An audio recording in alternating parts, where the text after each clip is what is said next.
Dan and Corey here, welcoming you into Libservative. The great fundamental issue now before our people.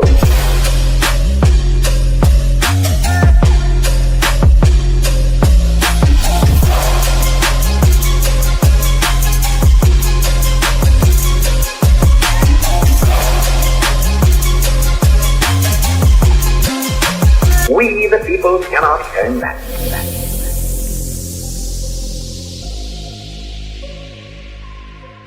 Yeah, welcome in to another rousing rendition of Libservative, intellectual idiots fostering political and cultural literacy, and the world's smartest internet show. Bell the Bodysnatcher on the ones and twos. He, as always, is Corey Walsh. He's Dan Griffin. And, man, the culture wars are back, that's for sure. Yeah. I know we didn't want to talk. We didn't want to get into it a whole lot last week, but we have to talk about this WNBA situation because it's too hilarious. We're not gonna do it right now. We're gonna save it, but you know, bring your worst takes. Should we have a poll? Should Royce White and Enes Kanter go through with their intentions to enter the WNBA draft? Yes or no? There is a way to add a poll on here, but how? I know we haven't done one yet. You just let people tell us. Another thing we didn't have a chance to talk about a whole lot, Corey, is this whole thing where all of the comedians that essentially got Trump elected are now they've all completely turned on him at this point. Yeah, they're like the fuck. But well, I guess it's nice to it's in a healthy society, Dan. We should all be able to look at that and go, "Oh wow, you can change your opinion." Israel would never have done that to us. But instead, what they do is they take that snippet and attach it to that person as if that's the only opinion that person has or has ever had, and puts them into a little shoebox. And just thinks that's what they think. That's what they always think. That's what they're always going to think. And I'm going to vote. See if it works. Yes. Where do I vote at? It fucking works. Where do you vote at? Oh, you have to go to one of the streamers? No, you just type 1 or a 2 in the comments. And it pops up. You should have had both. I was going to make one. I was about to look the guy's name up before we brought up this part. But I was just going to make it yes and then also yes. Oh man. So but yeah, so it's just insane to me that like you watch people growing in real time because everyone's lives are archived entirely on social media. I'm not barring us from it. You know, we do this podcast every week. But it's like I'm sure you and I have had opinions on this show 4 years ago that we disagree with now. And look back and go, oh yeah, no, I was dumb. I've learned more since then. And my opinions have changed. But yet, when you have these social media figures who 2 years ago said, yeah, I'll fuck with Trump. And now after seeing what he's done, they're like, oh yeah, no, I fucked up fucking with Trump. But everyone's like, nope, you made your bed. You got to lie in it now. It's like when somebody apologizes and they're like genuinely sorry and they're trying to do everything they can, not just apologizing so they're not in trouble anymore like little kids do, but like they're genuinely sorry about something that they said or something that they did, and people just go, well, you never should have done it in the first place. Right. It's just right. Like, yeah, that's why I'm apologizing. Dude, asshole. That kills me. Like everyone's like, oh, why can't people just admit when they're wrong? Because they do. They get chastised for it. Yeah. There's a push-pull fucking tug of war thing to it, right? It's like I would like a society where more people don't have like this knee-jerk reaction to try to explain other people or some sort of narcissistic tendency where this happened because of you and this and this. Like people should be able to just go, I fucked up, I'm wrong. Well, now you're at a place where. But then the flip side is when someone tells you they're wrong, not everyone should have the knee-jerk reaction. Go, yeah, I told you so. Well, now we're at a place where I'm glad that you admit that. An apology gets you double fucked, right? We saw that during, the height of the woke period, where somebody would say something that was considered beyond the pale for whatever group, and they would apologize for it. And now they're double fucked because they're not going to be forgiven by the people that they've supposedly offended. And now the people that were supporting you before you apologized are also going against you. Yeah. Because why did you apologize? You shouldn't have apologized for that. Pretty much in a nutshell, not about being right or wrong, but like the trans community, when it comes to how they're kind of just doing their thing, minding their own fucking business. No one really had anything to say until the big corporations realized they could make money off of them. So then they were like, oh yeah, no, trans is right. Like fucking Target putting all this shit in the front. Like, what marketing scheme or business scheme for a company puts the merchandise for the smallest demographic in the country in the front if it wasn't to make them money? Ew, gross. You understand what I'm saying? You stand in front of a Target and then you tell me how many people who you think are trans that walk through that door. Preposterous. You're only going to catch the ones who like decided yesterday that they're transitioning. Oh, perfect. Right. And you might see out of the 3,000 people you see walking in and out of a Target on a day here in a middle-sized suburb city, you might see one or two. And yet they're being catered to in the front. And then what I'm getting to is those countries never gave a fuck in the first place. They just knew that would make them look good and make people happy because they're an ally so people will shop there.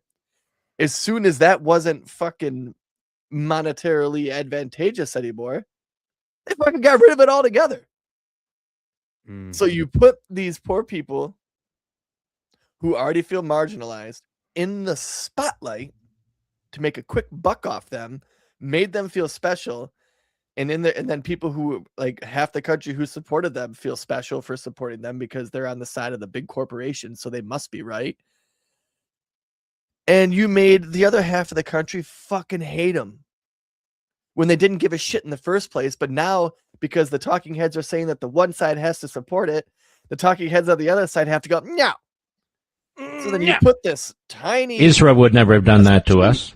Harmless fucking community in the spotlight to make a buck off of them. And then when you couldn't make money off them anymore, you just went out of here. Go on, get. And so now they're hated for literally doing nothing. And what made them give this false sense of hope and inclusivity just went peace. I didn't mean for that to divulge into a trans conversation. Well, I was trying to turn into a good segue for the WNBA. Yeah, but isn't that what we were kind of on? We got to talk about the comedians first. But I guess we can start with this. I guess you'll still talk about the comedians. Yeah, sorry. I want. It's all right. Corey saw a squirrel. Sorry about and that. He chased it. Let's continue with the subject at hand. I love how we will always forever have Chuck Schumer to get us back on track, no matter what happens. Thank you for your diatribe. Anyways, the comedians have gone against Trump. The comedians, they flipped on Trump, but everyone isn't going to forgive them for that. They flipped on Trump. They went, we gave it a shot. Like, and then they're like, I'm a fucking comedian. Like, drink beers all night and write jokes. Like, what do you really want from me? It's shame on us for fucking actually taking their advice and listening. Even if we think things that they say are smart sometimes, they're still fucking comedians. As always, they're right on top of it because now they're observers. They're literally the comedians are the observers. Now the thing to do is not only to talk about what a disaster the Trump administration has been for various reasons. I mean, pick your reason, whether it's inflation or whether it's war or whether it's just overall morale around the United States. The new thing to shit on, correctly so, is communism and the DSA crowd making their way up through the ranks of so many of these primaries. You got that video, right? You got the. Yeah. Is this the latest Protect Our Parks episode? I think so, and I'm gonna have to listen to it. Not for Joe. I don't ever listen to this stuff for Joe, but I listen to it Dude, it's so funny how little I actually listen to the Joe Rogan Experience for Joe Rogan himself. Like, I like Joe. He's a cool host, and like he asks a lot of the right questions, and he's a decently smart dude. But I always listen for the guests. Like, if there's a guest I don't have any interest in listening to, I don't listen to the episode. You know what I mean? I agree 100%. So here's Shane Gillis. I just love the caption before you even play the video. It just says, "Is communist the gayest shit ever?" Is communism's the gayest shit ever? It's the worst shit. Somebody needs to look into how gay communism is. But isn't it crazy that it's making a comeback? Yeah. It always does. It's a cycle. There's a The cycle. Why is problem Joe wearing is that we sunglasses? cannot call it Because communism. it's Why are they all wearing sunglasses? It's Is that what they protect do our- now? Good move. That would help a lot. We're calling. I don't listen to everybody every communist, episode. so It's we're like these guys, Everything whenever else they here get is fucked cool. up. We should have that. It's normal. Yeah. That's not communism. We should have Communism is healthcare no and private education. property. You should treat the entire country like it's a community. If you Yeah. have a community, would you want the sickest person to fucking die who could be very valuable if you could like take care of them? And do you have the resources to take care of Of them? course you should. We're Take a rich care of 'em. country. Exactly. Do it with the libraries. It's no big Exactly. deal. This is the problem with We don't feel like a capitalism. community. Listen to these This socialists. is the reason why people turn on all these billionaires. They turn on them because why do you have so much when people have so little? But it's because it's the game. It's the game that they're playing. And you're playing the game too. You're just not playing it at that level. Is communism's the gayest shit ever? It's the worst. I mean, Joe's got that right in that is why people turn on billionaires Mm-hmm. because they're upset that they have all this stuff and we have none of it. But the issue that you always have with socialists and people that support communism is, what is the thing that brings people out of poverty? What is I mean, it's a one-word answer. Capitalism. No, I mean, yeah, this kind of the word kind of ties into capitalism, but the answer is wealth, right? So Yeah. you would But what think that creates wealth socialists is capitalism, and capitalism has brought more people out of poverty in the world than any other form of government or any form But of you would economic think standard or whatever. that socialists would focus a lot more on wealth creation in order to bring poor folks out of poverty, right? You'd think they would focus on wealth, but they don't. They focus instead of wealth redistribution, because they don't have the basic understanding that wealth can be created. Wealth can also be destroyed. It's not energy, right? It can be created. But Oh, it's yeah. way easier. It's way easier to just move the wealth around a little bit. Anytime you see a dip in the NASDAQ of 1%, there's someone who lost on their ass. You know what I mean? Right. You're watching people become millionaires and lose millions every second when you watch the stock market. Many get bailed out though. Yeah, if you're big enough. you Corporations just- at least. Yeah, the corporations do. And I guess if you buy the dip. Yeah, that's kind of our point, or at least my point, Liberty, is that wealth is it's not a finite pie, right? You can bake another pie. Right? You just need the ingredients to bake the next pie. We don't have to split, we don't have to share one pie. Oh, also, Liberty Twitcher, for anyone who's listening, we have a poll going on right now. Should Ernst Friedman and Royce White be able to join Ernst the W? Friedman? And Is that- Enes? I don't know is- how you fucking say his name. Ernst Friedman. Ens Freeman. Ens Is that- Freedom. Is That's that his name, new- Ens Freedom. His name is Enes Kanter Freedom. But I like Ernst Friedman so much better. Dude, it's because we have the fucking dual screen shit going on, right? Let me hide the vertical so I can see. Oh, now I can read it. It's Enes Friedman. It's not, it's freedom. Yeah, that's what I meant. Tune in But I next like week when Corey gets exposed for not watching basketball, apparently. I just like Ernst Friedman so much better. It's maybe I'm just thinking of Milton Friedman, but it just sounds like a nerdy economist, like a Milton Friedman's drug addict brother who didn't make it in economics. It's a very ugly thing to say. Oh my god. Yeah, but I guess communism's the gayest shit. Do you Miss agree with Freedom. Shane? That Do you agree communism with is sh- gay. Communism's the gayest shit ever. It is a little gay. We all just need to share. It is gay. But We then, just but need at to the same share. time, like that's where my sticky point is with healthcare, right? Like, if I paid the same amount of taxes now and was offered healthcare, like, okay, cool. It's just I don't trust my fucking government to handle that efficiently or properly. Not one bit. Under the advice of my attorneys, I will invoke my right under the Fifth Amendment of the Constitution to refrain from answering your questions. Thank you. What's that all about? That's what you should have said. Oh man, we still have 100% that Enes Kanter and Royce White should be able to play in the WNBA. I'm not going to say who voted. Yeah, we're an inclusive podcast. I guess we can move on to that now, since Corey went on his Chuck Schumer diatribe already. Sorry about that. Let's continue with the subject at hand. We have to stay woke.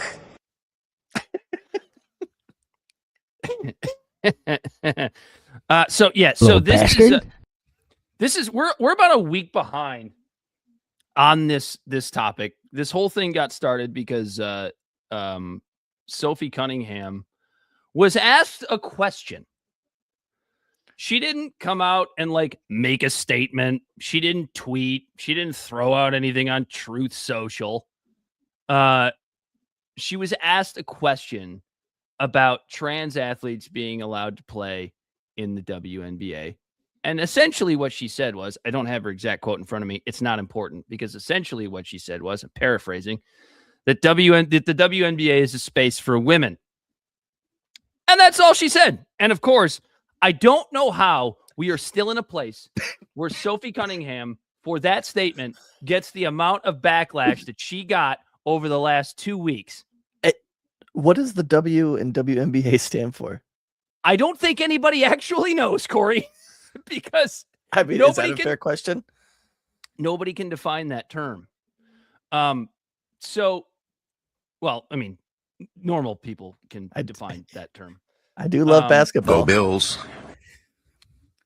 But as a wonderful and miraculous troll job, former NBA star, not really stars, but decent, solid NBA players. They made it to the big leagues. Yeah, Enes Kanter, Freedom, and Royce White decided that maybe they'd like to try their hand at entering the WNBA draft for next season. And it's interesting because they said when did Enes Kanter do this? About a week ago, maybe a little less than a week ago, and then Royce White slowly followed shortly thereafter.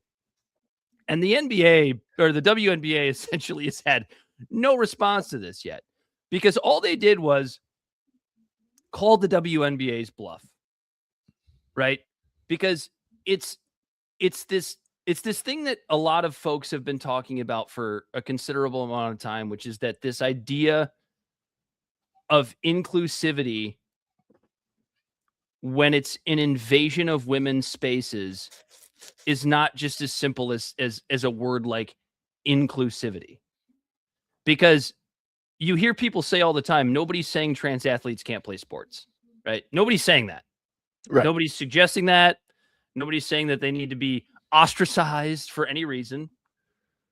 The idea is very, very simple. It's very, very scientific. It's very, very biologically sane, which is interesting because these are the same people generally that 5 years ago were telling you better trust the science and go get. Well, and here's the thing too. Shot. It's like, why are they allowed? Like, again, trans people should absolutely be able to play sports.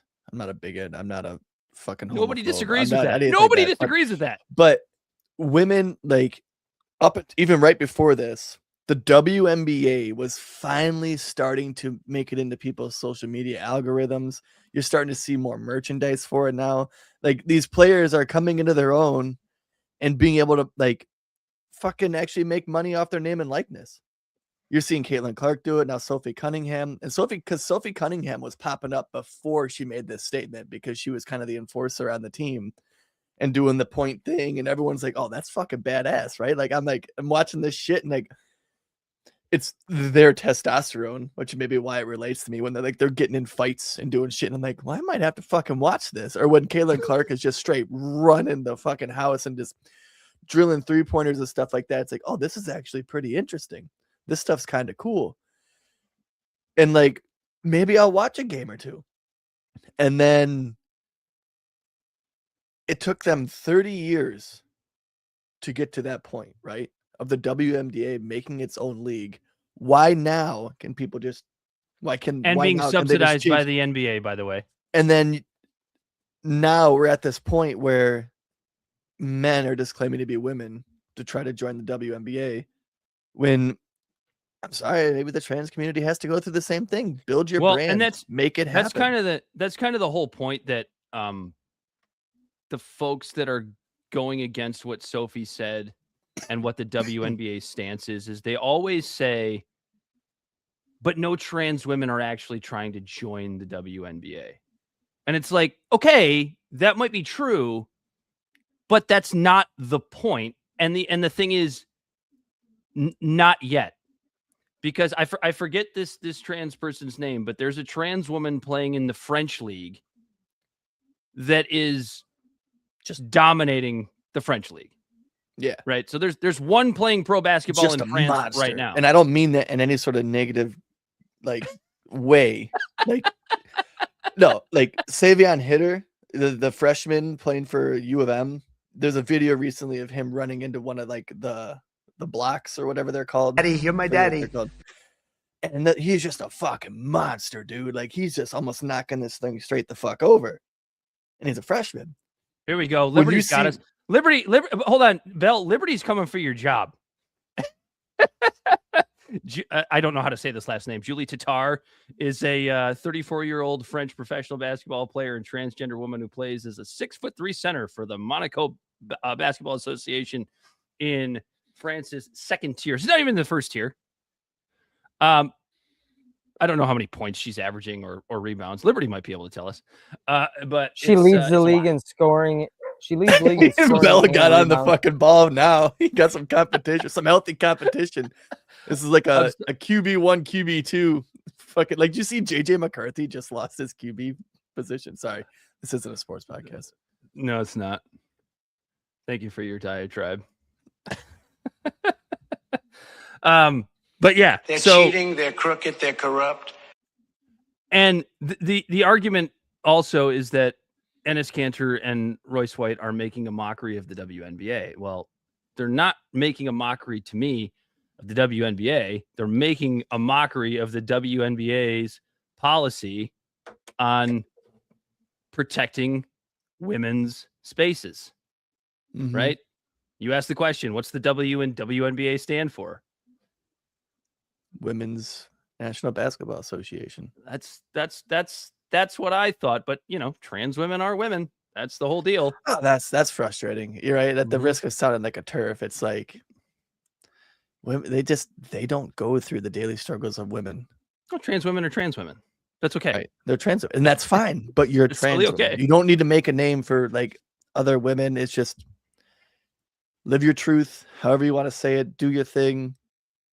But it's like you gotta forge out your own space, like women did. The women went through the suffrage. There's the actual pill. Or at least trans women. Women can still vote. The last I checked.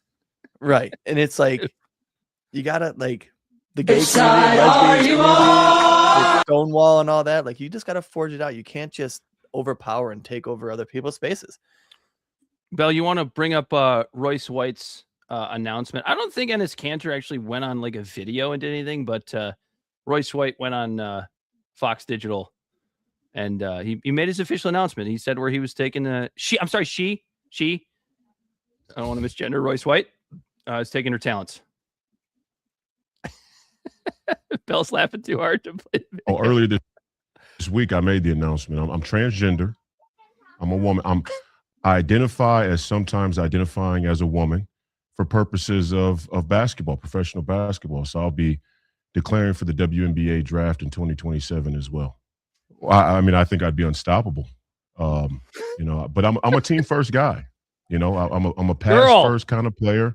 I do the little things. I led my team in all 5 major stat categories at Iowa State University. So I do a little bit of everything. I'll do whatever the coach needs me to do. I'll do whatever the girls need me to do.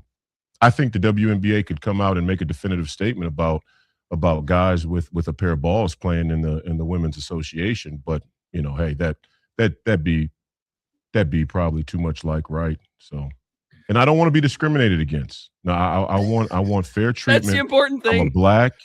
I'm a young black, hopefully United States senator. That would like a fair chance to participate as a sometimes identifying as a transgender woman athlete. I didn't know she was black.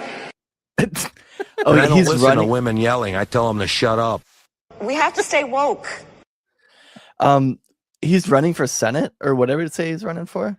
I don't know. I think so. I think he's just doing this for a fucking political ploy then. Yeah, what a jerk. I'm sorry. I think it's hilarious, and I hope they go through with it. I do have my custom Enes Kanter WNBA All-Star jersey being made as we speak, so I will be wearing that on the show at some point in the future. What's Liberty want to know? Is there a qualifier for trans or not? If male-like plumbing is intact, is that still okay? I mean, I don't. I think that's WNBA's policy. They don't know. Just that's the answer. The WNBA is wasting all the money they made on the royalties for the last year, paying a legal team to try to dodge landmines. Is what they're doing right now. And I don't take no orders from no woman, by the way. Good God. Bell, I'll be right back. Bell, what were you going to say? I'm bringing you back in here. Oh, I was just going to say, wait for the next video because she will show you what qualifies her as a woman. I'm not going to lie. The video that Bell's about to pull up here, Royce White's wig is outstanding. She is like a black, beautiful Erica Kirk in that picture. Look at that. Look at that. Look at that. Go ahead and roll that, Bell. Because he got in a little fight with set to do an interview with CNN at 5 p.m. Central. And around 2-3 o'clock, they messaged me and said, "We're canceling the interview. We have other news." That's the universal excuse. We have other news.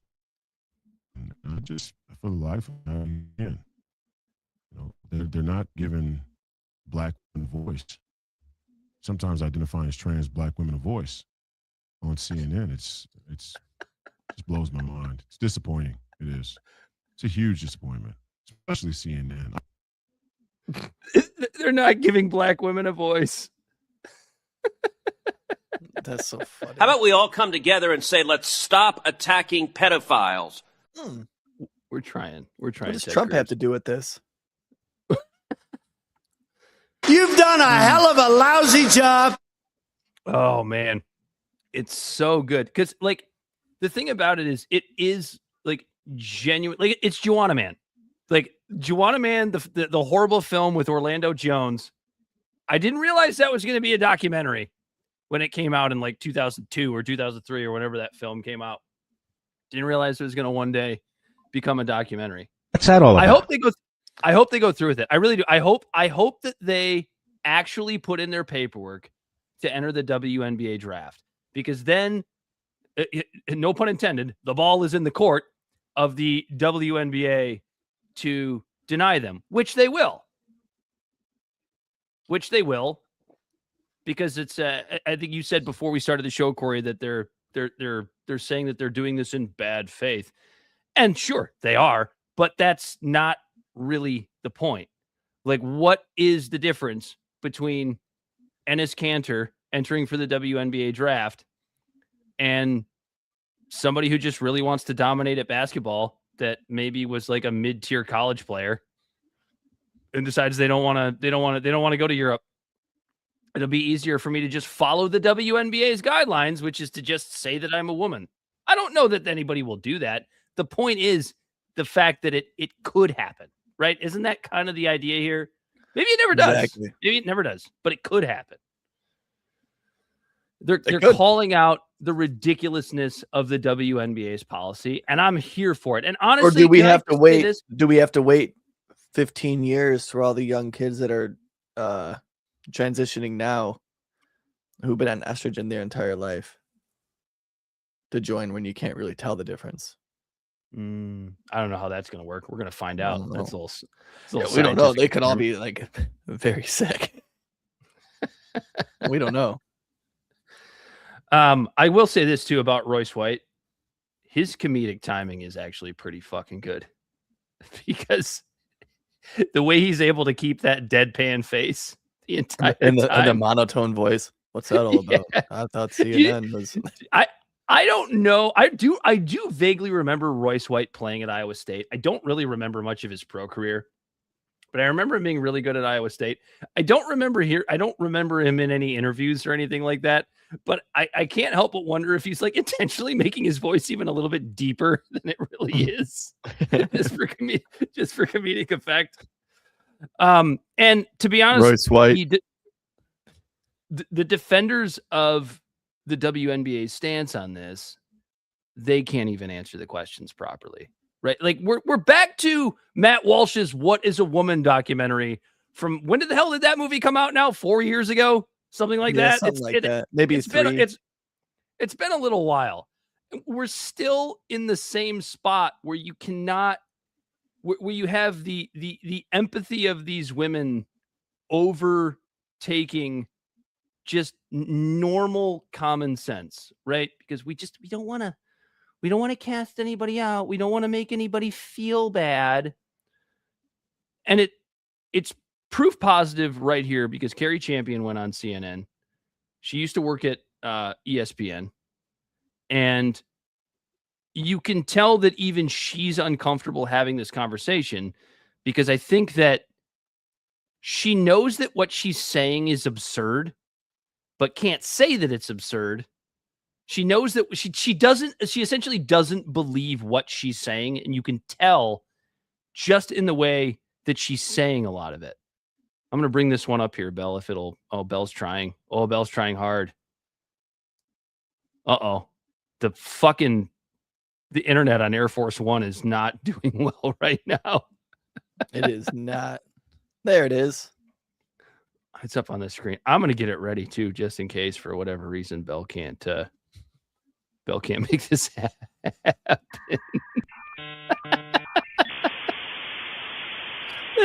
This has just become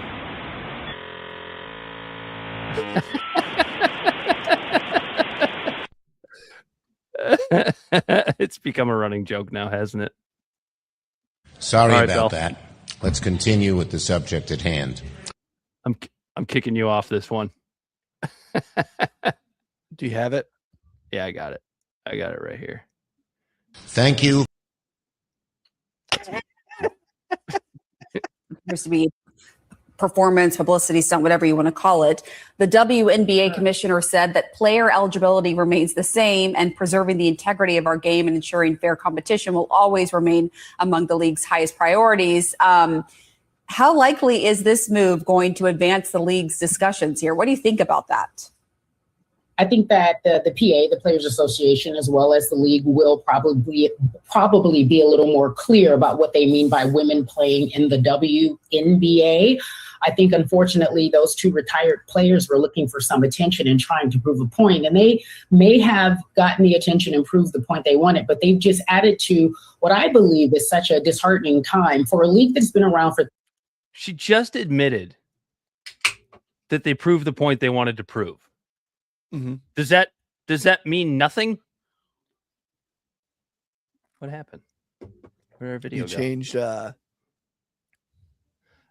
I ain't changed shit. You must have changed media asset. There we go. No, I got it. All right, let's continue with Carrie. 30 years, correct? And it's still very young in terms of in terms of what a league should look like, a professional league should look like. And they have just gotten to the point where they finally have the attention that they deserve, that they've worked so hard for all of these years, and people are co-opting this message. Now, Pamela, I know you know this. They're co-opting the message? They're not co-opting the message.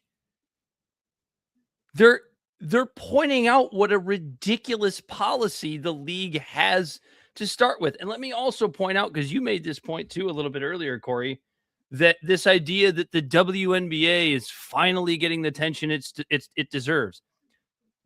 Let's talk about why they're getting that attention. They're not getting that attention because of the basketball that's being played on the floor. They're getting that attention because it started that way, because they've got the most popular player they've ever had, as you mentioned, in Caitlin Clark. And now Sophie Cunningham. People that love Caitlin Clark also love Sophie Cunningham, because Sophie Cunningham is kind of Caitlin Clark's Bill Laimbeer. If Sophie Cunningham is Isaiah Thomas, I'm sorry, if Caitlin Clark is Isaiah Thomas, then Sophie Cunningham is Bill Laimbeer. It was heading in that direction. But why does the WNBA get all of this attention? The WNBA gets all of this attention because of the sort of high school girl attitude that the women in this league have, that everybody that all the women, I shouldn't say all, but the Angel Reeses of the world and others are jealous of Caitlin Clark's success, right? We have Sophie Cunningham getting fouled really, really hard, and we have black women in the league coming out and yelling about white privilege. Well, that's just it. But even that stuff I feel like is kind of okay, because what's one of the reasons why people like sports? Why is the game so important? Why is all this different stuff? Because storylines are created. It's finally starting to create its personality and have its storylines created. Angel Reese and Caitlin Clark. Oh my God, those two play each other tonight. Do you think there's going to be a fight? And then it just gets completely washed away with just silly politics. Gas prices must be too high for this to all of a sudden be an issue again.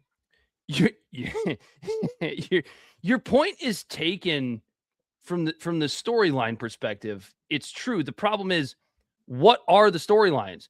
The storylines are like girls in a high school cafeteria that are jealous because the prom queen, all the boys like the prom queen, right? That's the storyline. And that's a caricaturesque picture of women's sports. It's everything.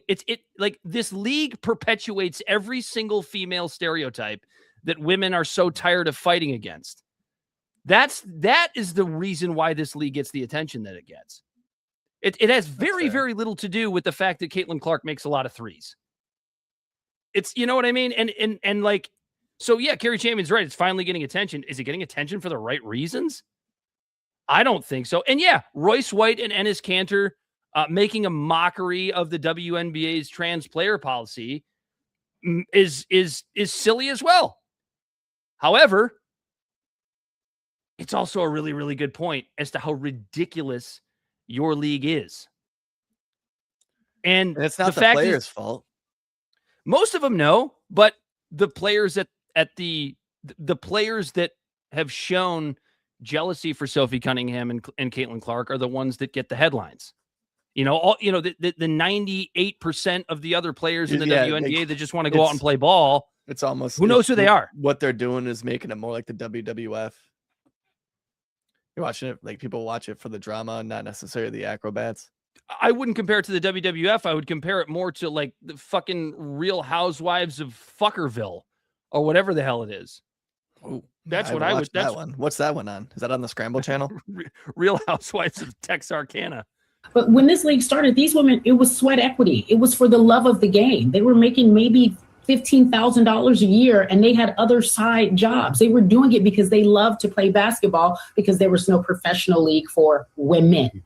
And so now we have people changing the entire conversation, and they don't deserve this. It's really unfortunate. And the true fans, the fans who have been here from the beginning, not these flyover fans who just joined, who are causing the ruckus, are really disappointed, because there's some excellent basketball being played. Okay, so she talks about how the league has grown, and then what does she do? She disparages the quote-unquote flyover fans, the new fans, if you will. The ones who are making it grow. Exactly. Yeah, you can tell that she knows what she's saying is bullshit, but she can't admit it. By these ladies, and they will continue to keep the main thing, and try to quiet this narrative. Oh, what is a woman playing in sports? I think we shouldn't even answer those questions. I understand Sophie felt like she had to say something, but there's no way in today's political climate that you can answer a question like that without someone else giving you some push and some shove about what you're really trying to say. Look at that picture. That is probably the ugliest picture I've ever seen of Sophie Cunningham. What she's really trying to say? Carrie, why don't you tell us what Sophie Cunningham was really trying to say? Because I think she made her point abundantly clear. Yeah. Like we shouldn't even be having these conversations, according to Carrie Champion. Okay, well then why don't you go, Carrie Champion? You've got a little bit of pull. You used to work at ESPN. I'm sure you got some ties in the WNBA. Why don't you go talk to the WNBA and tell them that their policy on trans athletes entering their league is fucking stupid and it's making a circus out of our league? Why don't you do that? But she can't say that because then she'll be canceled by all of the people that are doing things like shitting on Sophie Cunningham. And then the other side of this is interesting as well, because the people that are on Sophie Cunningham's side are upset with the fact that Caitlin Clark isn't backing up Sophie Cunningham, where when Caitlin Clark is kind of taking the Michael Jordan angle of, you remember the Michael Jordan quote? He just Republicans buy shoes too. Yeah. He didn't get involved. He didn't get involved in it. And that's the same thing Caitlin Clark's doing. And I think that's okay too. Right. Like because she's a hooper. She wants to go play ball. I think Sophie Cunningham does too. She just made a statement. She probably didn't think it was going to blow up like it would. She didn't even make a statement. She answered a question. Yeah.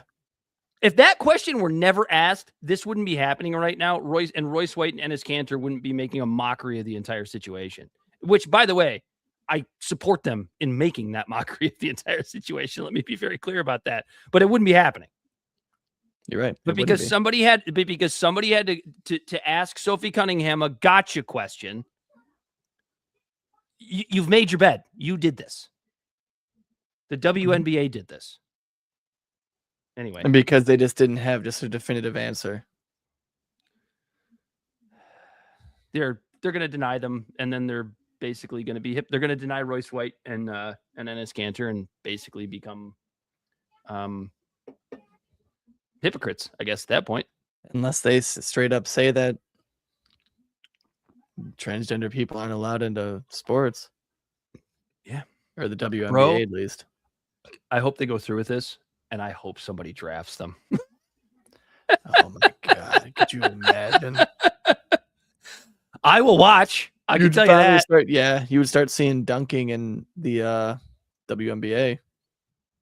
Yeah, we'll see if we'll see how the supporters feel then, because they're the ones who've kind of put themselves in the situation where all you have to do is say you're a woman, and now you're going to have a situation where if Royce White and Enes Kanter actually suit up in a WNBA basketball game, people are going to go, well, they're not really women. Well, now you've already put yourself in the catch-22 that all you have to do is identify as a woman, which they've done. They've fulfilled your criteria. Right. But now there's bad faith. So now people who might actually try to become trans in good faith, as slappy, even if it's as slappy as fucking Caitlyn Jenner's transition. She's beautiful. Stop. If they're trying to preposterous just transition, they get alienated, only further disparaging the trans community. I feel for them. They're just a poster child. They're just tossed around like rag dolls.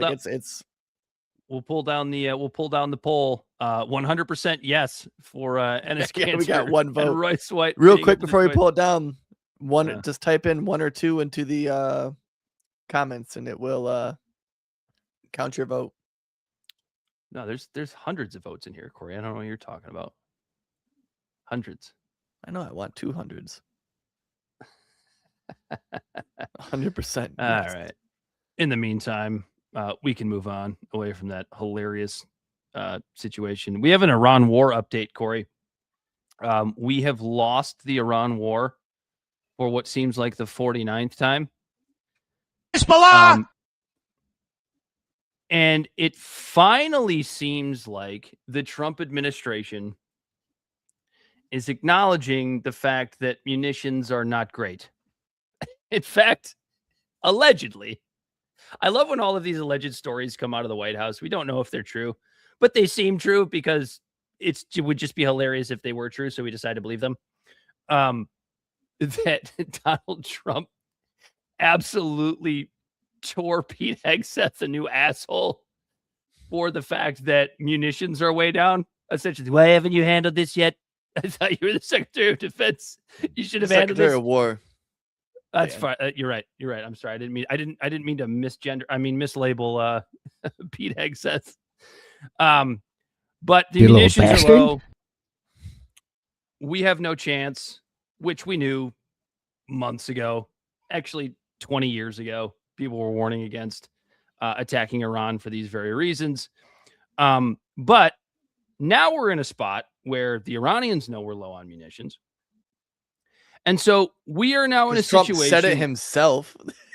Yep. So we are now in a situation where the deal proposed by the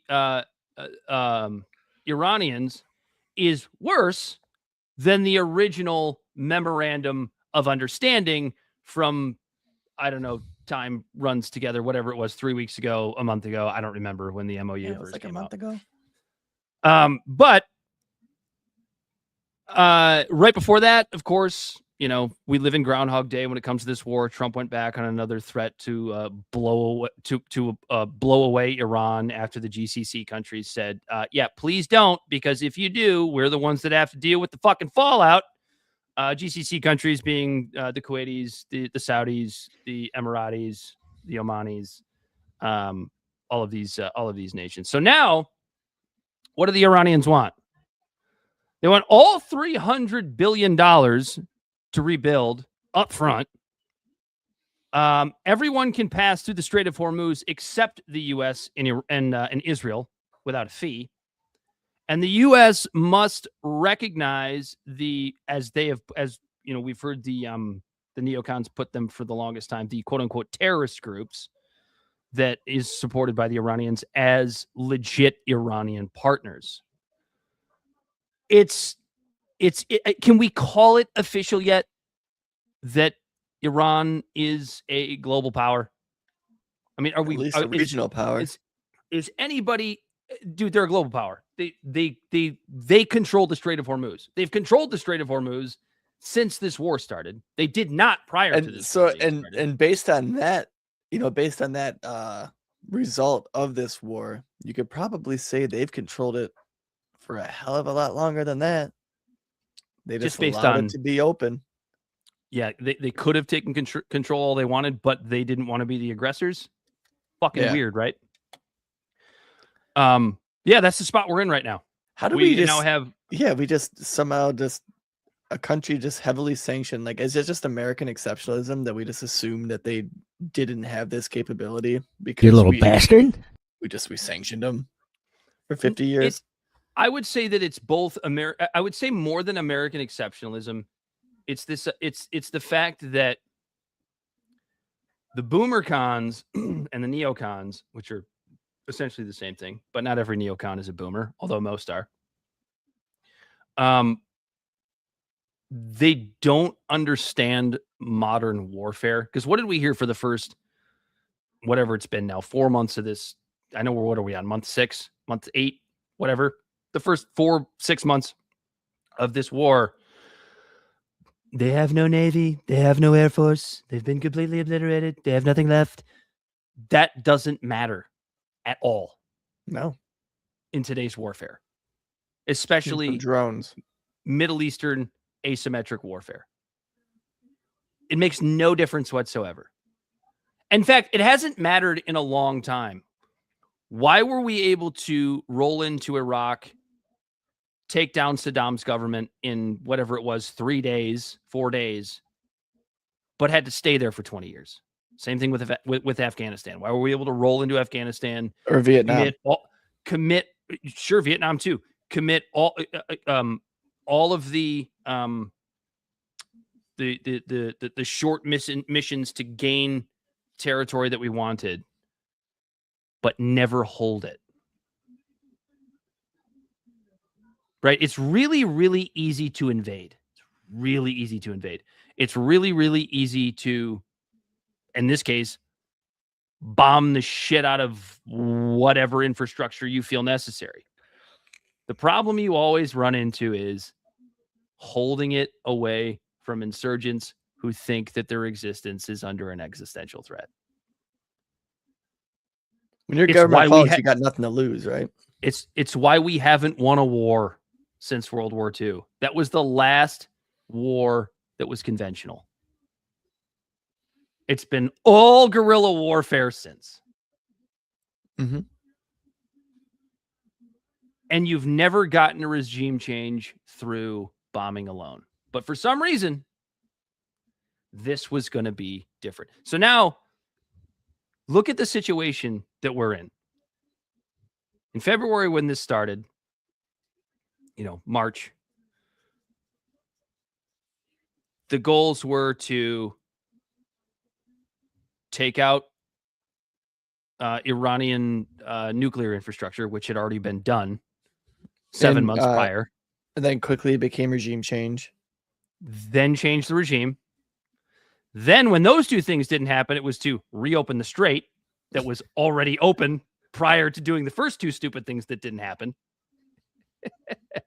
Yeah. And it's basically just been that. And then it went back to Iran can never have a nuclear weapon.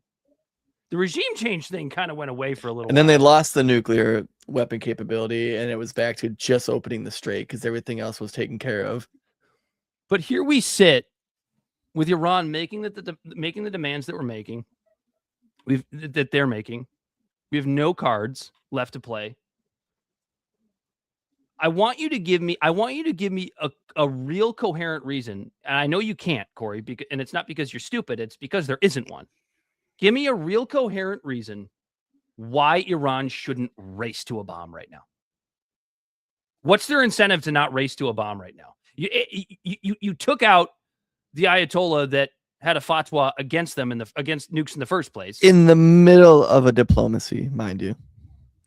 Oh yeah, we were the ones that did the Pearl Harbor this time a couple of times. Yeah, we did Pearl Harbor to them a couple times. So actually it was worse because we weren't really in negotiations with the Japanese. Although I guess we kind of were over the oil, right? Because we put the oil embargo on them, and then we were and then there was some negotiations surrounding it, but not to the same degree that we were trying to end this conflict this time. Or even prior, when we were trying to be in the middle of negotiations between the Israelis and the Iranians. Deciding to bomb them, and not just bomb them in the middle of negotiations, right? Getting them to a place where the Israelis knew where their leadership was so that they could bomb them in the middle of negotiations. Actually drawing them into an area so that they could be bombed and killed. Mm-hmm. And you wonder why this isn't popular. But seriously, I have to know.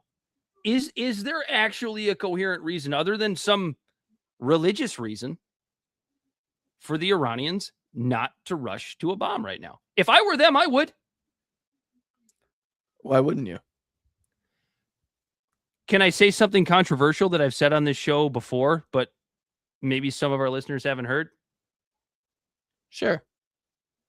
I'm totally in support of the Iranians rushing to a nuclear bomb. Not because I want them to have a nuclear bomb, but I've said multiple times on this show that the best case scenario is that nobody in the world has a nuke. We all know that's impossible. Israel would never have done that to us. The second best case scenario is that everybody has a nuclear bomb. And it's not, I don't getting bullshit proxy wars. Yeah, I don't think it's very difficult to see the logic behind that. There are two things that stop war. Either nobody has a nuke or everybody has a nuke. Those are the only two feasible and anyone options. Who's pro Second Amendment should understand that because they think you need more good guys with guns. If everybody has a gun to protect themselves, You're going to stop seeing people trying to go into places and shoot people up. Because that guy that you're trying to shoot, because what we have is a soft target. Well, our military industrial complex and our government looks at countries like that as a soft target and goes in and wreaks havoc and commits carnage and does all sorts of crazy shit. And we at home pay for it. Not sometimes with actual like blood and lives, but a lot of times it's just money being printed, devaluing the dollar. Mm-hmm. You know who might agree, Corey? Who? The DSA. I know I put this in the in the description as if this was going to be our first topic. We got a little bit sidetracked, so I do apologize, but we'll get to it. The right now the rise of the Democratic Socialists of America. And we talked about it a little bit last week because we did our show a couple of days after Abdul El-Sayed won the Democratic primary for the Senate seat here in Michigan. And I did point out that the meltdown by the Israel lobby crowd, the neocon crowd. Communism's the gayest shit ever. That's a news soundbite from Fox News. The Fox News crowd absolutely melting down over Abdul El-Sayed winning that primary. Now, I don't support Abdul El-Sayed, but I don't support Abdul El-Sayed not because he's a fucking Muslim. I don't give a shit that he's a Muslim. Right. It's the same thing. It's the same thing I said about Mamdani. It's the Fiscal socialism policy. part. Yeah. It's the socialism part that I have a problem with. But dude, in the last week, it has gotten worse.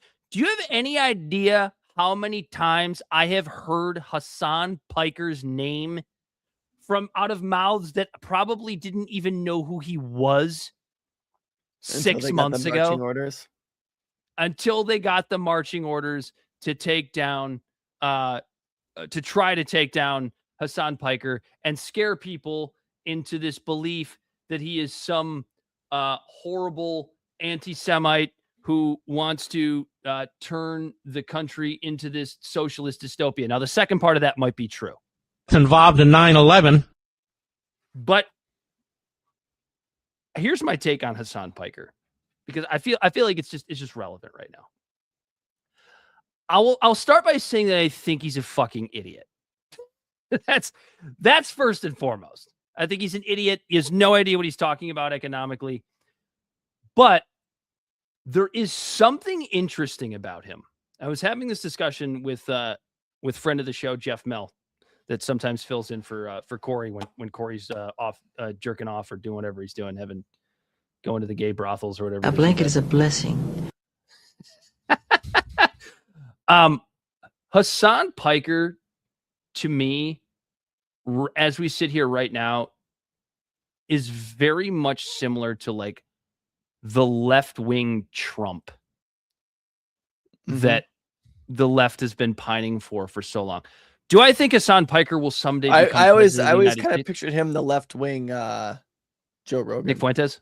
I thought you were saying Nick Fuentes. Oh, okay, or Nick Fuentes. A little bit closer to Nick Fuentes. But I compare him a little bit to Trump for a few different reasons. The number one thing being he's unapologetic. He will say the controversial thing to get the eyes on him in the same way that Trump does. He's really, really good at branding himself in the same way that Trump is. And he's an economic dipshit in the same way that Trump is. But the left, at least from a political perspective, I know we just talked about the whole WNBA thing and the Sophie Cunningham thing, and the way that sort of transgender argument seems to be just holding on, just seems to just kind of be sticking around. But politically, when you look at Hasan Piker and you look at the candidates that he's in particular supporting for the first time, they're starting to come around to the stuff that sort of made Trump popular on the right in the first place.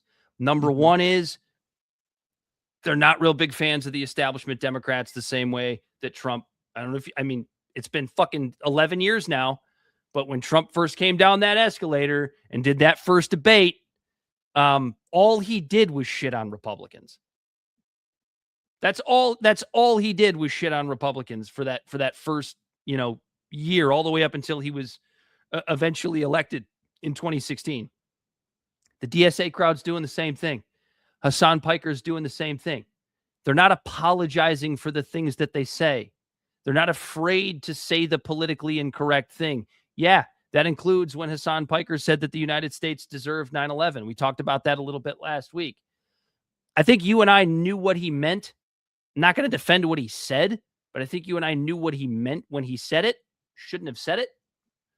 But what he meant was basically the Ron Paul, there's a such thing as blowback, right? When you run around the globe, spreading around your hegemony all over the place, you might receive some blowback, and that's exactly what 9/11 was.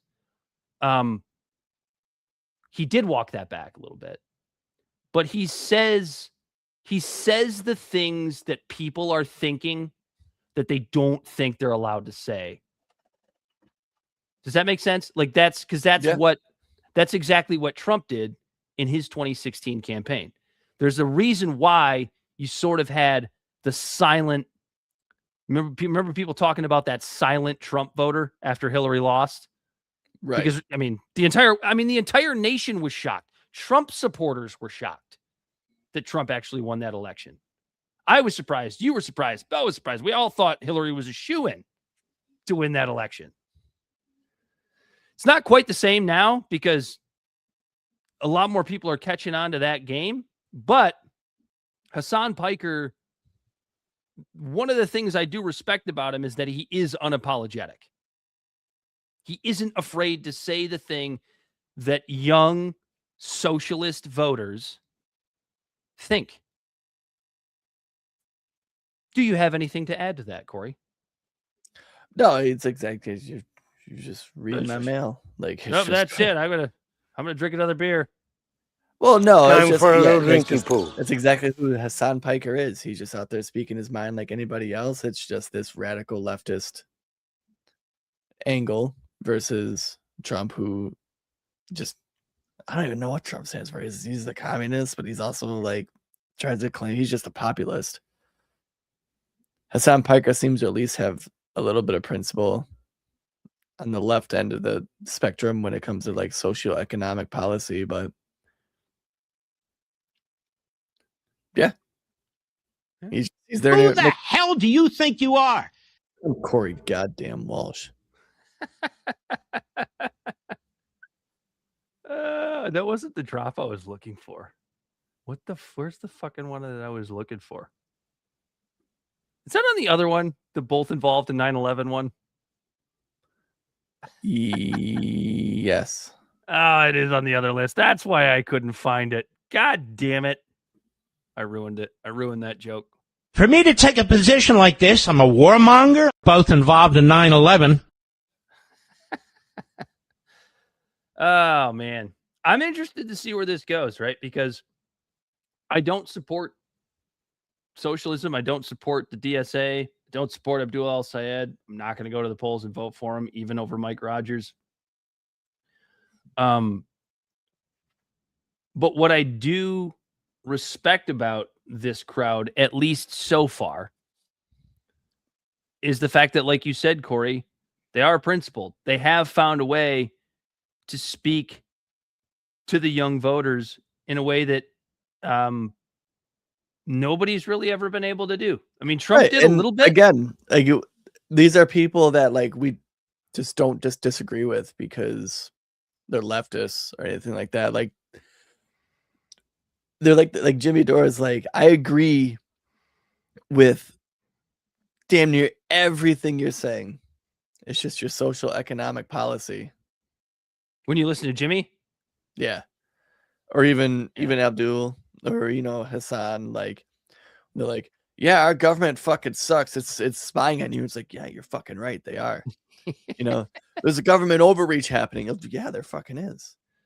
What if we, dude? What if we said and then like racism is bad? Well, shit, I agree with that too. And then what if we said a multitude now to fix it is more government? And it's like, whoa, pump the brakes. Nope, that's right. What we've said a multitude of times is that today's American left and libertarians are they're right there trying to like it seems like they're almost trying to bust through this wall to get to each other, to have a coalition. But the wall, you know what that wall is? That wall is the solutions. Understanding of economics, man. That's the wall. That's the wall. Like, the libertarians have climbed way over it and are like running to the finish line. And they're looking back going, where the fuck are they? Because instead of climbing over the 4-foot wall, the American leftists are trying to dig a hole 600 feet down and then dig a hole back up on the other side of that wall. They just can't quite get there. The Keynesian, I believe it's Keynesian economics. Keynesian? Yeah, Keynesian, whatever. That's what we have now. That's what we have now. Yeah, where they think that the government should be involved to help stabilize it. Yeah. It's and that's what leads to the big ass corporations that everyone gets pissed off and bitchy about, because it wouldn't be 5 or 6 banks right now running this shit if you let them fail. Mm-hmm. And other protectionist policies that stifle competition, yada yada yada. We might do a little bit more of a deep dive into those types of economics when we do our little interview tomorrow night. We're not gonna carry this live, but I'll pimp it while we're thinking about it. We are gonna be talking to Justin Ferguson. God damn it, Joshua Ferguson. I know a guy named Justin Ferguson. That's why I said that. Ferguson. God damn it! Now the name of his podcast is slipping my mind. The Hourly Struggle. The Hourly Struggle. Yes, I'm sorry, Josh. He's gonna be listening to this and just being like, "Ew, gross." I've had a few too many beers. He's his podcast. That's a very ugly thing to say. Seems quite new. It's very good, very libertarian minded. It's going to be a blast of a chat we're going to have with Joshua tomorrow night, and we're going to release that sometime next week. I'll make sure I pimp that again at the end of the show, and hopefully remember his name and the name of his show when I do it. So, what do we have next, Corey? Do you have anything else? We have more, don't we? We can't be done yet. Yeah, what do you got? Tyler Robinson defense admissions? I don't know shit about it. Well, it's being pushed. So the Tyler Robinson defense came out with and Bell made a good point by putting Mark Levin up on the screen. We do have a gratuitous Mark Levin rant to end the show with.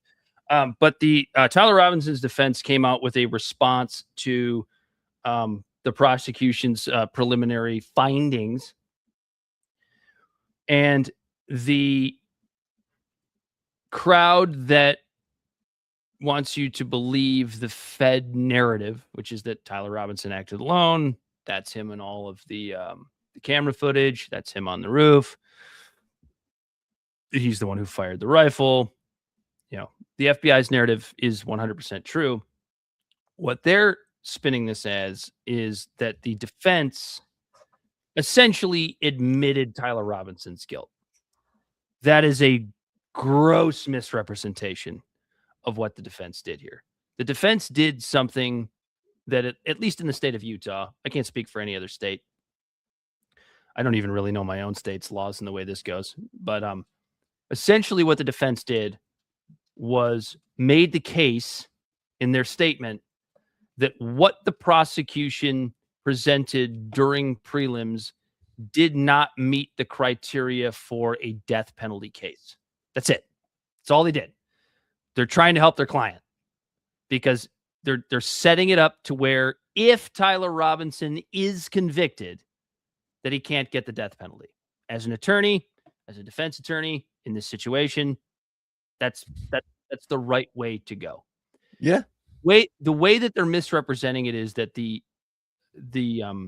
I'm gonna completely butcher this, but the way that they're setting this narrative up is that within the filing, the defense used a bunch of language that implicates Tyler Robinson and admits guilt. But all the defense is really doing within that statement is utilizing the prosecution's language in order to refute it, if you actually go through and read it. So, the Fed sloppers like the Benny Johnsons of the world and others are presenting this like, see, look, they're admitting that he was on campus that day. They're admitting that he went there to kill Charlie Kirk. That's not what this filing says at all. All it says is what you've presented as the prosecution is not enough to warrant a death penalty case. That's it. That's all it was. Yeah. Are you excited for the Candace Owens Andrew Wilson? With Andrew Wilson? I don't know. I might listen to it. Dude, I'd be so much more excited if it wasn't on fucking Patrick Bet-David. Like, how does he always swoop in? How is it always Patrick Bet-David that swoops in and gets these fucking debates? I don't know. I really don't know. I don't care if Vinny and Adam aren't there to make fools out of themselves. That's fair. I swear to God, PBD just surrounds himself with morons so that he can feel smarter. That's my take on it. He should have us on then. I mean, we're idiots. But I think we present. I guess if you're listening, Adam Patrick and Vinny, David, have us on. after I just shit on him. I feel like that I could probably hold my own against fucking Adam Sosnick and Vinny. I don't even know his last name. I don't know his last name either. But I feel like I can hold my own against theirs. Yeah. I do think Andrew Wilson is absolutely going to fucking take Candace Owens to school, because I have my issues with Andrew Wilson. I'm sorry. He just feels like a douche. Like, he just feels like the guy in high school that got picked on and like finally is starting to peak. And it goes back to his high school reunion just to show them all. Isn't he the one that like there was the whole thing with like trying to open a jar on the show or something and he couldn't do it? I don't fucking know, dude. He's a good debater though. He's pretty solid at what he does. I give him credit for it. I will give credit to his skills as a debater, which is not Candace's forte. It will be entertaining. It'll be a completely mindless waste of time, but it'll be very entertaining. Oh yeah, nope, I was right. That's Andrew Wilson. He couldn't open the jar? Yeah. What, there's like a whole some thing trans about woman it. Open it for him? No, Dan, it was a woman. What's that all about?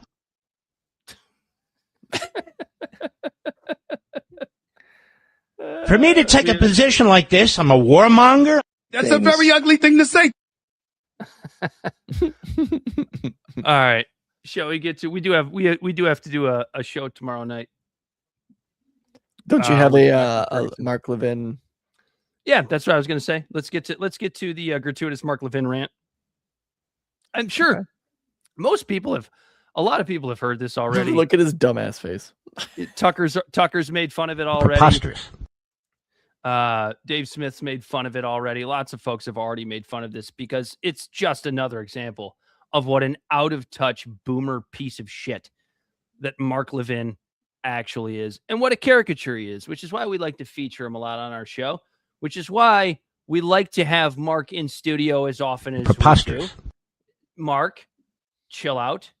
You should be happy, as you tell young people to be for their $20 burrito in the clip that we're about to play. You should be happy to be here with us on any day. Sorry, I changed the screen, so you're gonna have to throw that back up there again, Bill, if you're able to. Oh, that'll work. Or do we want to look at Mark Levin's ugly face being this big? No. There we go. That'll work. I like that one. All right. We're circles. Go ahead and roll it, Bill. What the our society? Where is our That's a drop mentality? I want to talk about the greatest generation versus today's young people. Okay? I got to thinking about this over this taco debate on the internet. That's how pathetic things have become.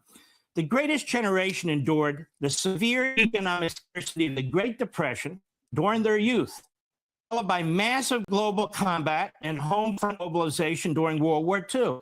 Over 16 million Americans served in the military, facing intense physical danger, hundreds of thousands of casualties, strict civilian rationing of food, gas, and clothing.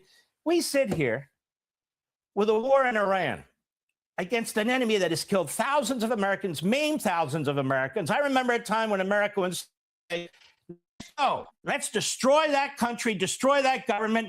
You don't get to kill thousands of our fellow citizens, military or civilians. You don't get to try to assassinate our president. You don't get to threaten us with potential nuclear weapons either. Now it's a debate. Should we take them out? Shouldn't we? Are you a neocon or a warmonger? Is this a war of choice? We don't even have a draft. Would a draft even work with young people today? He's like offended that there's not a draft. World War II today? We're whining about $1 of gasoline. Well, it went up 60 cents. What are we going to do? Mildred, what are we going to do? I don't know, Frank. Mildred. I don't know. Mildred. Affordability. Over 16 million citizens served in voluntary enlistment, leaving their homes years. Go ahead, Corey. Sorry, Bill. I threw yours up there, Corey. Oh, perfect. Families live with constant anxiety, receiving telegrams reporting wounded, missing, or fronts resolve families for years at a time. One hellhole they went into after another, including members of my family. Troops face brutal conditions across global fronts, resulting in more than 670,000 American casualties and hundreds of thousands of deaths. Families live with constant anxiety, receiving telegrams reporting wounded, missing, or killed loved ones. The vast majority of us are utterly unaffected personally. He went to war. Our families, by what's going on in Iran with our troops. It's going on way too long. Way too long. You know, the price of gasoline and the price of a taco now, it's just crazy. You know, this has gone on long enough. Are we going to the movies tonight? I don't know. Should we see a play? I don't know. Is football on TV yet? I don't know. But this has gone on way too long. You understand? Dude, I'm going to start by just saying this. That is a perfect characterization and of a fucking boomer. Caricaturization of not just a boomer, Corey. You forgot the other half of the equation. A boomer that wants to say that our generation is entitled. For me to take a position like this, I'm a warmonger. How dare you not want to go fight a stupid war for another country, or I should say, in another country that didn't attack us, for another country that drags us into idiotic regional conflicts over the last constantly. Did you see what to go off on a little tangent? Did you see the whole shit with the that recent, remember when, like, if everyone remembers, like, was it a couple weeks ago at the G7 when Trump had to like get off the Muslim given plane and have to hop on another plane, and he ended up sneaking into a catering cart to go get onto a C-32 or whatever to get shipped away in that, and he left his whole staff on the plane that was supposedly going to be shot down. Caroline Leavitt quit a couple days later. Marco Rubio was on the plane like, what the fuck, bro? Which is also funny to me because we take their planes and allow them to invest hundreds of billions of dollars in our economy, but we're supposed to be afraid of Muslims. Yeah, so Mark Levin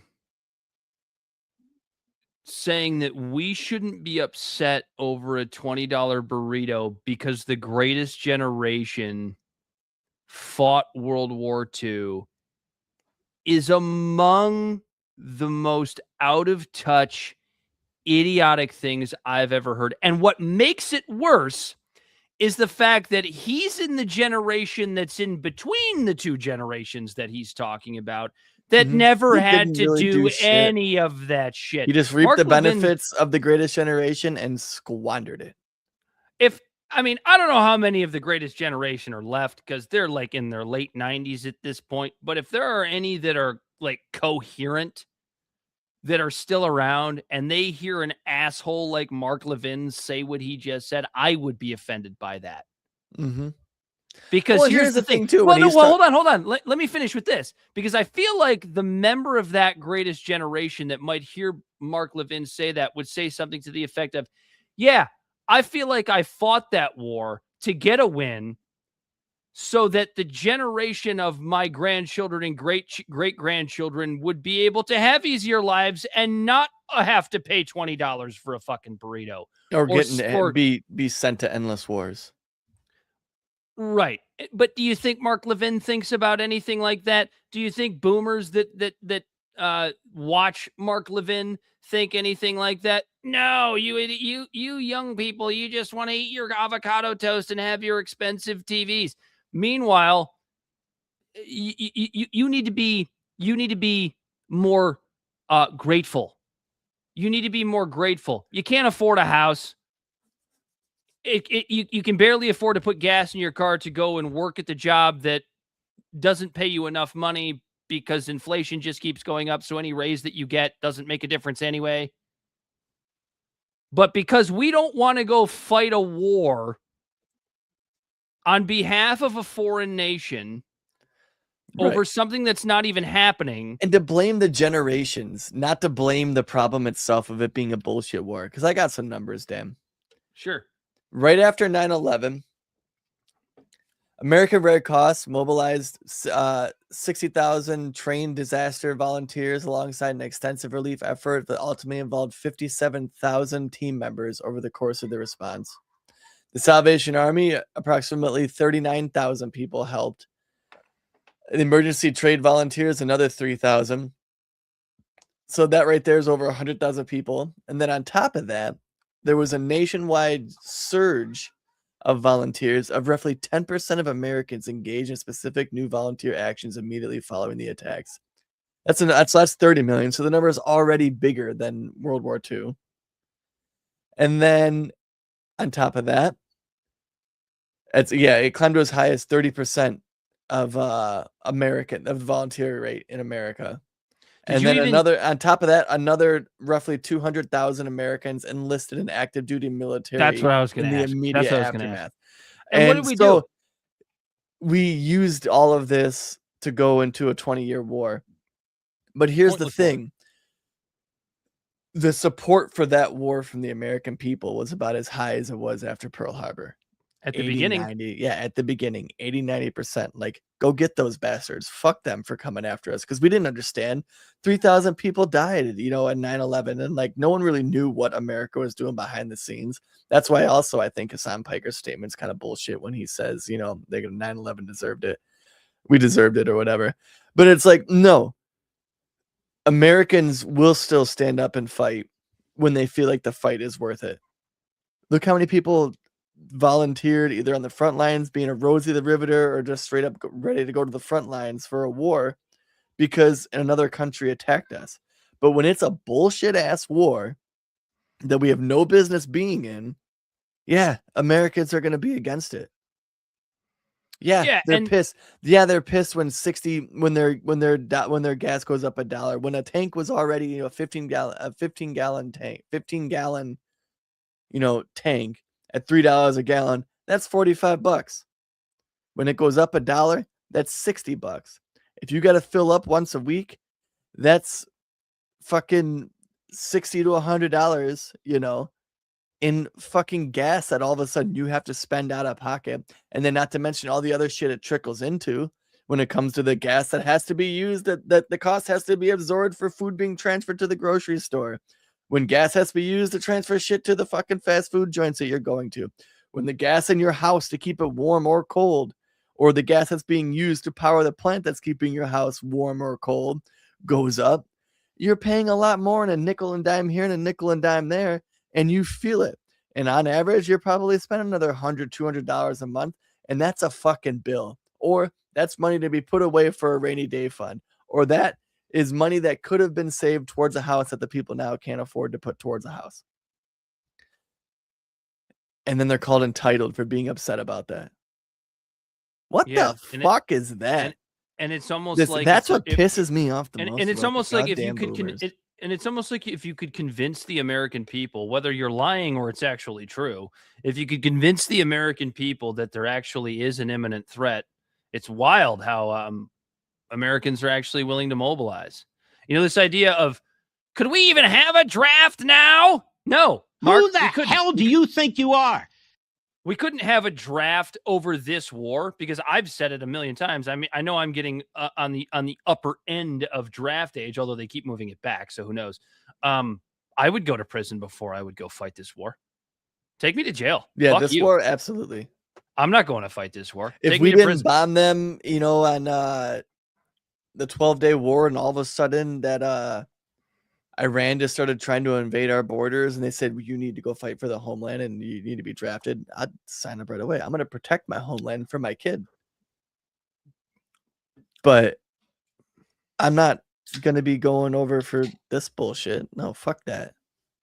To continue the strait being closed, to continue, you know, say you did decide to go fight, or I decided to go fight. What are you going to fight for? Like, tell me what I'm going to fight for. And I know what the boomer cons are going to say. They're going to say, well, we're going to stop Iran from getting a nuke, to which my question would be, I want you to explain to me what would be so bad about Iran getting a nuke. And I know what they would say to that. They would say, well, because they'll use it. They'll make some unfalsifiable statement, right? Because I can't falsify that they would use it. But we all kind of know that they wouldn't. They would use it as a deterrent, the same way that every other nuclear country since 1945 has used it as a deterrent. Mm-hmm. And people forget this. We're the only ones who have ever dropped nukes. They don't forget it, but they don't think about it in that context. Right. Of like, we're the only ones that ever drop nukes.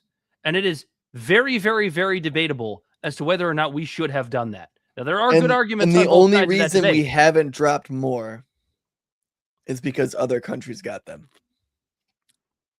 Yeah. Let's be honest here. I mean, it's in historical context, you know, like that's what I like when people ask me like what presidents did pretty decent. Eisenhower was able to deter the military industrial complex and not drop nukes when he was the only one who had them.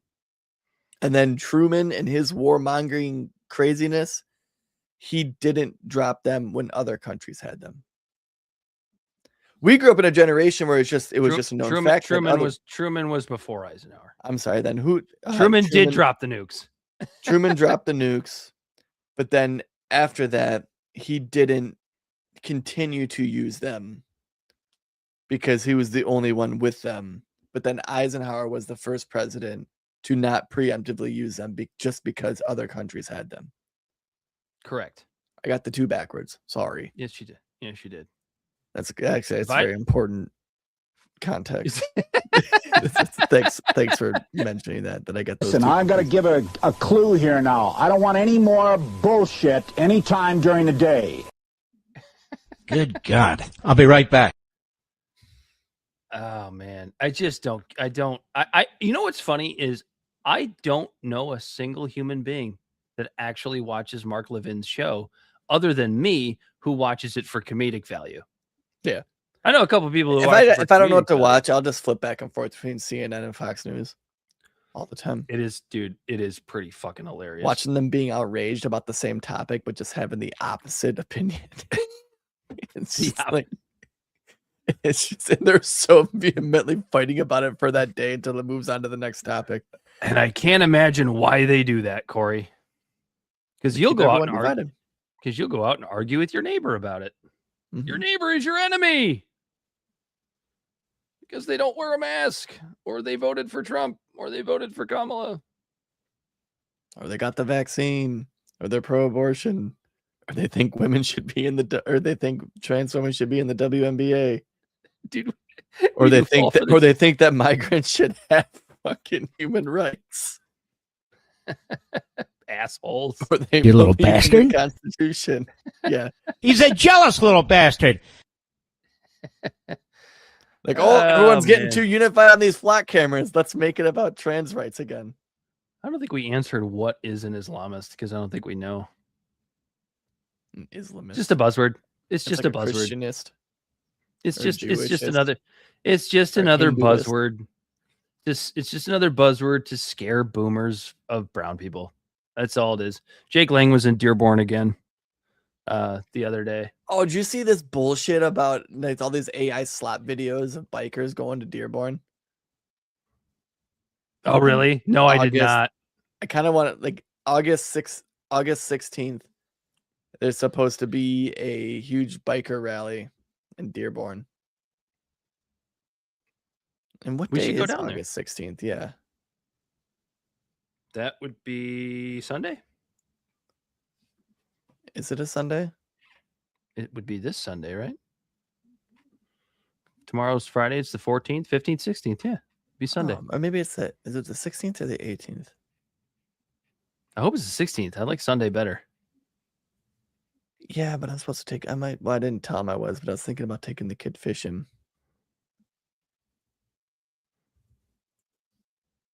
I mean, what's more important, going to talk to bikers in Dearborn or? Well, that's the thing is like I might know some of them, and I'd rather just not know that they went to that because I'd be like, God damn it. That's okay. I mean, fuck, I got bikers in my family. Maybe they'll be down there. Hey, what are you doing down here? Well, I don't know. What are you doing down here? I'm here to point out what an idiot you are. But isn't it so interesting though with the Hasan Piker and Abdul Al Sayed talk, how weird it is, how quickly people forget, and how weird it is that it feels like 2003 again. Like it feels like I know, 9/11. it's It feels like insane. 9/11 just happened, and like we're supposed to be afraid of the Muslims again. It's just absolutely insane. We lost Bell again. We got to be afraid of the Muslims again. The Muslims. It's so Dirty- funny too, the man, because Arabs. like these communist Muslims, Muslims are so terrible and dangerous. Hezbollah! yet are being embraced. What does that say about the Christian white politicians that are being offered? And they just seem like a viable alternative. The funniest thing to me is that like if you remember back to 2002, 2003, 2004, 5, 6, remember the idea of like we had to be in Iraq and we had to be in Afghanistan because we had to fight the jihadi radicals over there so we didn't have to fight them over here. Well, let's just say that those people were correct. Obviously, it didn't work then, did it? Because now they're here and we have to blew fight up them all again. their homes and they had nowhere else to go, so they came here. It's just like, it's just so asinine. It's so, you can't make it up. It didn't work. We fought them over there. And now They didn't show up until we have pulled to out fight of them over here. Afghanistan. Thanks, Jew Biden. hater. I don't know what you were up to. My 67 Corvette. Who do you love most in the whole world? Oh my God, dude. It's just, I mean, I would love to go down to Dearborn for some kifta and some shawarma. Be good. Good shit. I'll hit up the McDonald's. I saw some fence slap bullshit about this person that was like, it was a tweet that was totally a bot. But the tweet was, I used to love shawarma until I found out and I realized that they slit the animal's neck and read the Quran over them while they bleed out. And I've never had another shawarma since. Well, yeah. Okay. Well, that's the same that they do with kosher food. So, I mean, similar. They slit the throat. What do they read? They read from the Torah? The Torah. I don't know if it's exactly the same, but It's essentially the similar. It's essentially the ritual killing of an animal. Yeah, well, that's what kosher meat is. I think it's almost the same ritual. Very successful, very rich. Oh, Bell's frozen. Bell would have known that answer. Yeah, he would have. Dude, that internet on Air Force One has been atrocious tonight. They might have been shut out of the sky. I'm almost done. I'm almost done with the studio. We're gonna get everybody in now, here. what people perhaps had never seen before can be seen to know what's possible. That's Kamala just piping in about the new studio. Yeah, it can't be seen. It's behind me in this dark abyss. And for Bell's bad internet connection. Don't get bogged down by all the haters out there. All right, should we get out of here? I don't give a fuck. Yeah. Mm-hmm. Tell the people where they can find us, Corey. Okay. The Absurdive Podcast is found on all social media and podcast platforms. Our website is absurdiveshow.com. We can be found at Libservative on Facebook, YouTube, and Twitch. Instagram and Twitter at LibServativePod. Our TikTok videos can be found at Libservative Podcast. And you can reach out directly at libservativepod@gmail.com. Subscribe today. Yeah. And don't forget to tune in sometime early next week. We'll have the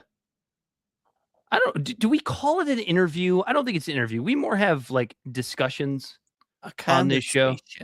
So our discussions, conversations with Joshua Ferguson from the Hourly Struggle that we'll be recording tomorrow night. And assuming he doesn't bail on us, but he seems like a decent guy. I don't think you probably would after you heard this episode.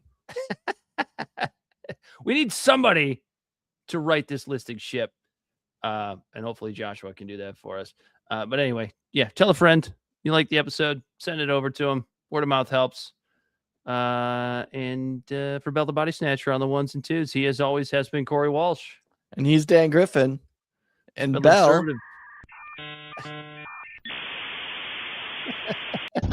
Oh, Jesus Christ. It's been Libservative. And until next time, we are Communism's the gayest shit ever.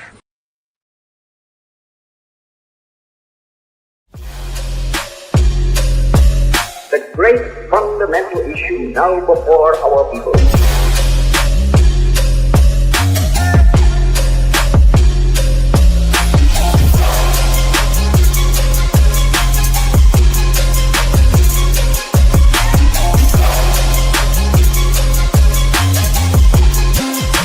We, the people, cannot turn back.